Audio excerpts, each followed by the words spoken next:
Over 600 delegates from across the country are due to gather in Boksburg here in Gauteng next week when ActionSA holds its inaugural policy conference. 11 policy proposals will be debated, including those on corruption, education, as well as energy security. For more on this, let's speak to ActionSA national spokesperson Lerato Ngobeni. Lerato, a very good evening to you. Welcome to News at Prime. So, a broad selection, if you will, of policy positions that you're going to be discussing. One that's making headlines today is the one that you have about inmates, basically murderers and rapists, being sentenced to hard labor.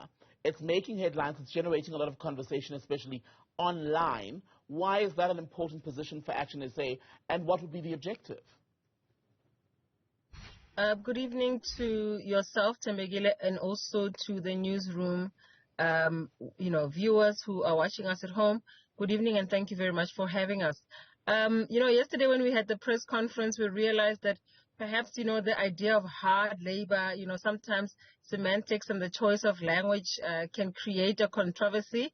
But we're glad because now it's opened up a conversation for us to talk about not just hard labor, but actually to say that, these people who have offended society in such grave ways can also, to redeem themselves, give back to society. We don't want people to have remnants of Madiba, for example, when he had to just do menial hard labor that meant nothing, that was meant to break his spirit, working in the quarry. We're talking about people who, if in fact there are needs for infrastructure projects, there is grass cutting that needs to be done at different spaces of the state, for example, at police stations. I don't know if you've been to any one of the police stations, but I've definitely been to a different police stations, and all of them look terrible. They are unkept. The lawns and the gardens are unkept. And so where we are coming from is to say, if in fact you would like us as society to give you a second chance, then you must demonstrate that you are willing to give back to society in the same way that you have taken away from society. That is where that is coming from. That has nothing to do with being draconian in the ways that the apartheid system was when they introduced hard labor for those that they convicted who were fighting for the liberation struggle. We know that word hurt people yesterday, yes. But we're glad that it opened up this conversation. You mentioned grass cutting. I was reading in one of the other pieces as well earlier today that you mentioned, for example, the involvement of these rapists and murderers, convicts, basically. Let's say, for example, where they're building projects.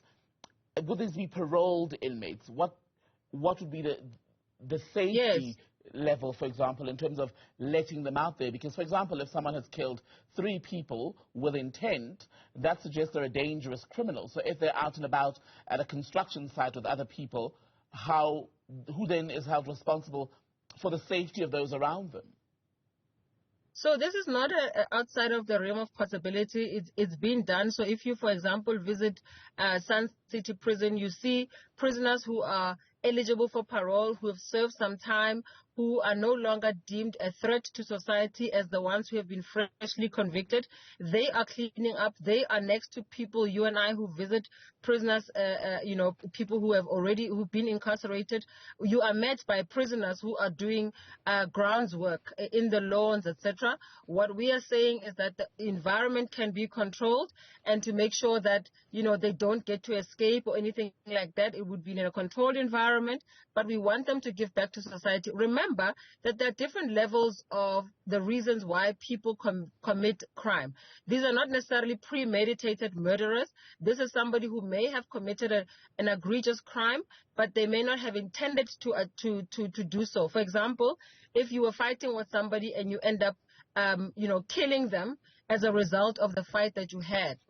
Obviously, there has to be an aggregation of, how do you select these particular convicts. But of course, for people who are deemed to have been narcissists or psychopathic, those people who are beyond, apprehension or beyond help, of course, that has to be considered, but there's a value chain that will be undertaken to be able to make sure that we are choosing the right people who can go back and give back to society. That's what we are talking about. But there would ultimately be people who are serving time still, right?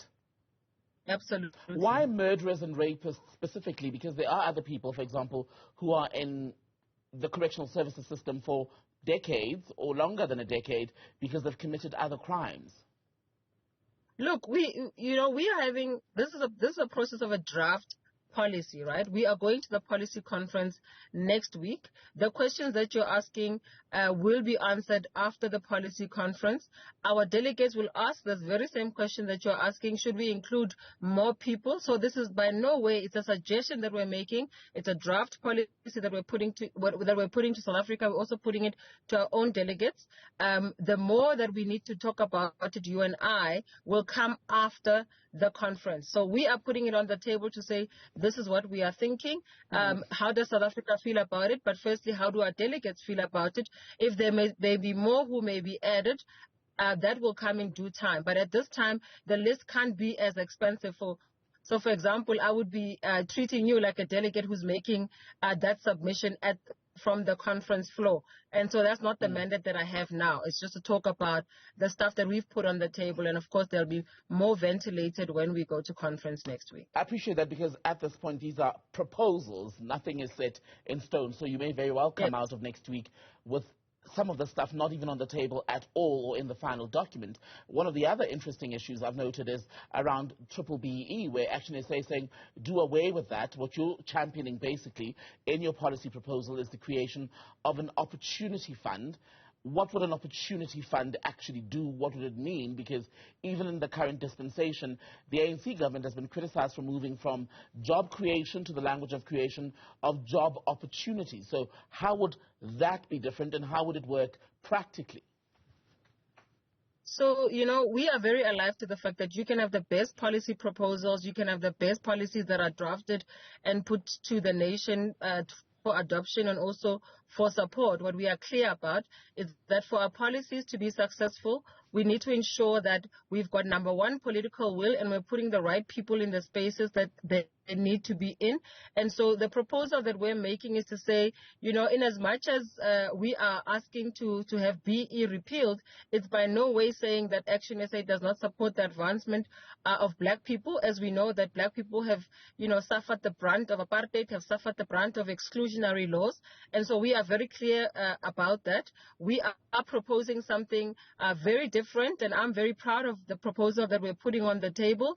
That proposal will be speaking to the fact that we want to do away with things like the politically elite being the ones who are being advanced in society and the ones who are taking advantage of what the current BE Act and the current BE law has put forward. And so I personally am very proud of the proposal that is going to be put on the table. And all I can say to you, Tembegile, and the South African nation is to say, please watch this space. I can tell you, I'm not one of those people who's easily convinced by these things, but we've worked very, very hard to ensure that we can come back to South Africa with a proposal we believe they will be behind. And but actually, Lerato, it is about the advancement of black people. On the issue of repealing, particularly who have been marginalized. Apologies. On the issue of potentially repealing triple BE, broad-based black economic empowerment, it hasn't done wonders for the country's main opposition, the Democratic Alliance, in terms of garnering electoral support, because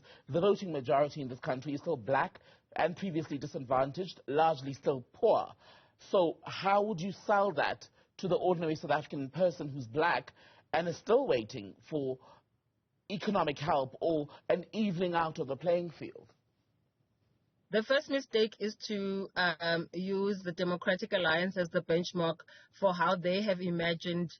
Well, I'm saying it hasn't worked, and there's called for it in the past. So how would your suggestion to repeal translate, do you think, with the voter?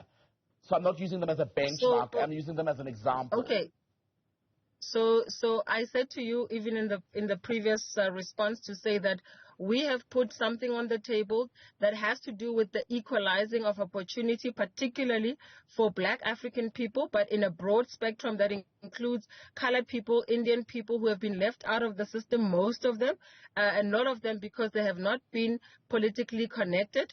And we are saying that we have put together a draft policy that speaks to that. That will be ventilated at the policy conference next week, when the conference of ActionSA concludes its voting on how we're going to respond to the BE question. Then you and I will have this conversation. But I can tell you from where I'm sitting right now is to say that the advancement of black lives, particularly black professionals, black people who have been left out of the system will find expression with the alternative that we are offering in place of the current BEE legislation. And so I don't want to give that away. This is a showing shortly. If you were watching a movie, this would be a showing shortly conversation. And so we're inviting you, and I know Newzroom will be there, for you to come and interrogate the solutions that we are putting on the table. So I can't give that away because our own delegates have to interrogate all of what the proposals, the draft proposals that we put together for economic justice. But that's how we're looking at it, to say that we need an economically just policy proposal to be able to advance South Africa's transformation prerogative. Lerato, Ngobeni, for tonight then, let me thank you for your time, and we will see you at the ActionSA Inaugural Policy Conference when it happens next week.